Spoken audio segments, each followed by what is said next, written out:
My grandma used to tell me scary stories when I was little. There's one I'll never forget. I was 10 years old when Grandma came to live with us. It was about 6 months after Granddad passed away. And I guess, looking back, she must have been lonely in that big house of theirs, rattling around with only the grief and memories for company.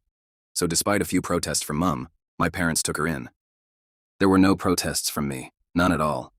Grandma was loud and fun, and I loved her. She had an almost limitless supply of boiled sweets, and she'd always slip me a couple whenever she saw me.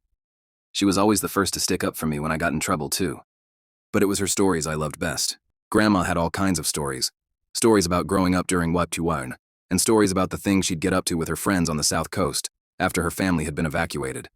Sad stories, funny stories, adventure stories. But it was her scary stories that were my favorite.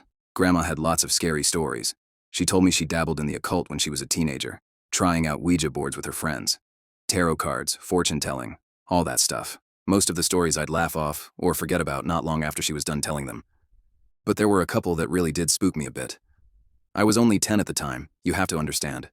And Grandma certainly knew how to bring the stories to life. She'd shut off the lights in my room so only the glow of the night sky shone through the curtains, and she'd shuffle in real close. Close enough so I could see the wrinkles on her face and smell the boiled sweets on her breath. Close enough so her deep blue eyes could stare straight into mine.